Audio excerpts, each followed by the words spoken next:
All right, that was the new release by Adam Bear called Desert Queen. I hope you guys liked it. And it's off of his new EP released today. And there's another track on it if you guys want to check it out. But I'm actually sitting here with a couple special guests, which I can't wait to share with you guys because I'm sure that we have not played them before yet. So I'm very glad that we were able to discover them yesterday. So I was actually outside of the Drum Code pop-up store, which was happening yesterday and the day before. And let me tell you guys, the lineup was absolutely incredible. We had people like Teenage Mutants, which we saw again last night, Joris Vorn, Bart Skills, Shalina Manahutu.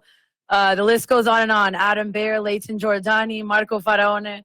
But I actually, funny story, ended up being outside in the line trying to get into the pop-up store the first day.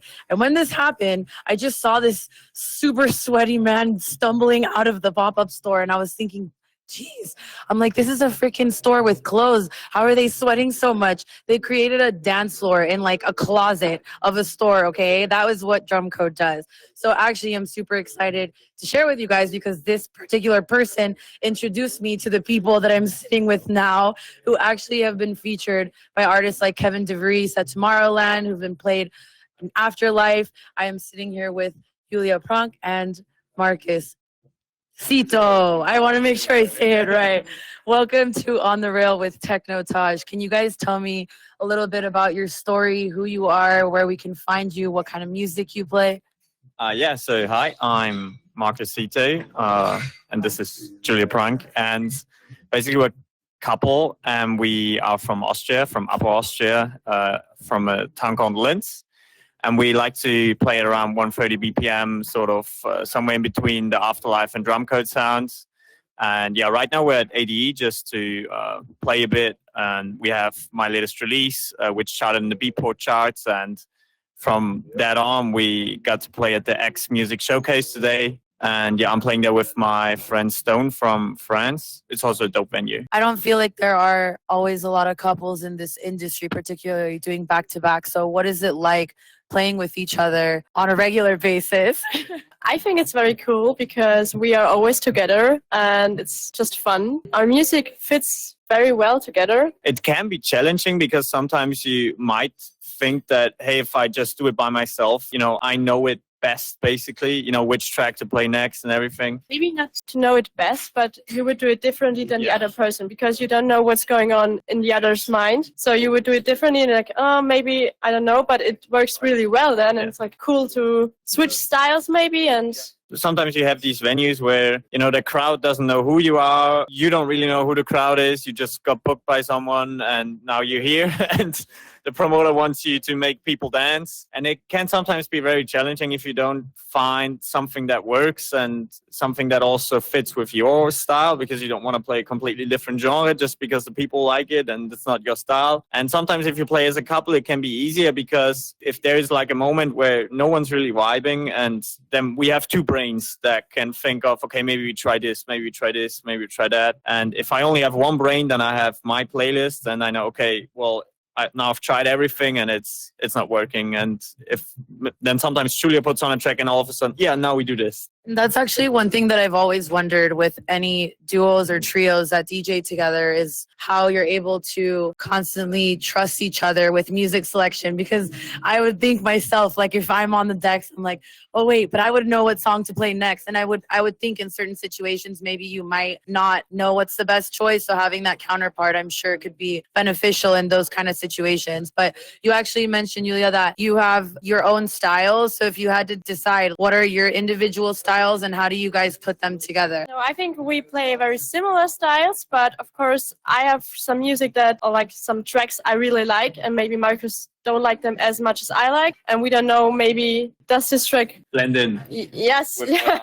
So I think it's very cool because of the individual minds, but I think from the style we're very similar. There is some slight differentiation, which is that Julia really likes to play a bit more groovy, even if it's techno already and it's faster. Still, her records usually are a bit more groovy when we are in the right club, and her music, it can play for 10 minutes and I don't have to worry about making a transition because people are grooving. My style is a bit more straight and a bit more synth-ish, if you want to call it that. So it's a bit, like I said, a bit influenced by melodic techno as well. And she's a bit more from the old Sam Paganini and San Giuliano style, but we both like each other's styles. If we combine it, it fits very well because it's similar, but not that similar. If you're not into music, you can tell.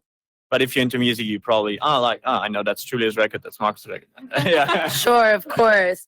Okay, well, I'm actually going to get you guys back into the music just now, but hang tight because I want to ask them a few more questions. And obviously, so we can know where we can find them, where they play their music, what's coming up for them, what to look out for, any new music. But let's get back into Space 92's EP release today. This is Apollo.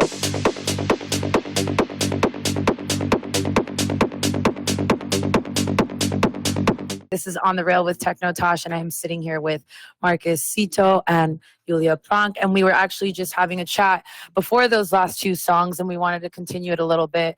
So, of course, we always talk about new music releases here at On the Rail, but they actually wanted to touch on a subject which I thought was really important to touch on and share with you guys so you guys get a little bit more perspective of what it's like from the music industry side. And they're actually not the first artist to mention this. I heard somebody else from Iceland in a panel saying how tiny Iceland is and how he has a pretty massive audience in his country, his home country, but he was finding the struggle to release from out of there or get global and kind of make a name for himself outside of his local area. And that seems to be a common problem for a lot of artists in the industry who are trying to expand and grow and, you know, really get more exposure around the world.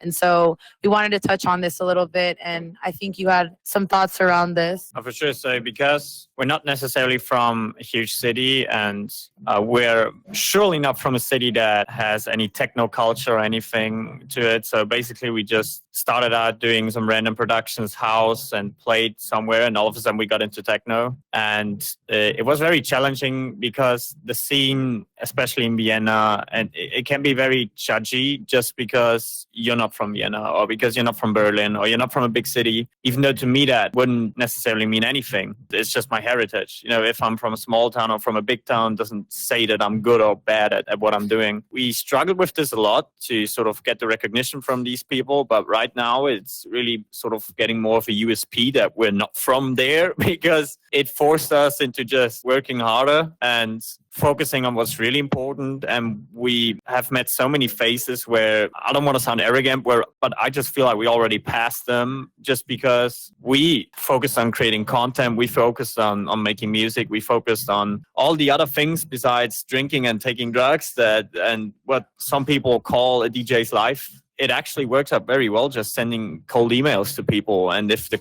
quality is there, usually you'll end up somewhere. And now we're here. We have a booking. We have some international bookings. We have regular bookings in Austria. And it's actually working out quite good. So you don't have to be from a huge city to do music or to do techno or whatever. And it also has some huge advantages because since we're more from the countryside, we can be extremely loud at our homes because we're not in the city. So I've basically built my own studio and I don't have to rent out a place. So I can be very cost effective in some cases. And yeah, I think it's just become more of an advantage than a disadvantage. But the scene itself, I feel like, has to be a bit more open about people from different countries, different cities, and not be so focused on, where you're from. Because to me, it doesn't matter. I just see a person who's doing music. I don't care about your religion. I don't care about your skin color. I don't care about where you're from. If it's good music, then let's do something together. And all the people that I've met that had a similar mindset now already have quite a big following. And all the people I've met that have judged me for not being from a big city usually just play in that one city and they stay there for 5-6 years until they go broke or start a different job. And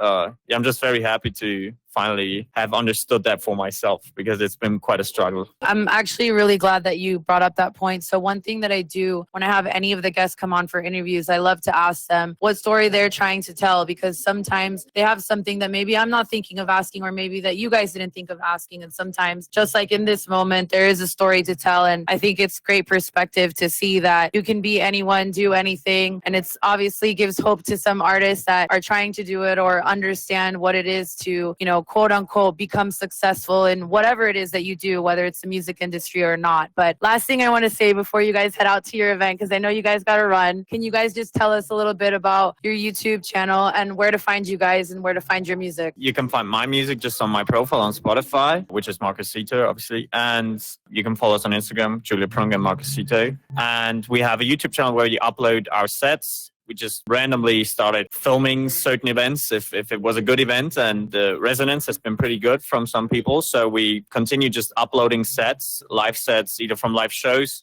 Yeah, it's a collaborative YouTube channel, so it's called Marcus Cito and Julia Prunk. And right now we're seeing some followers getting there, and we're very happy. And it's a very nice project of ours. And yeah, you can find it on YouTube. Any last words, Julia? I think Marcus said everything important.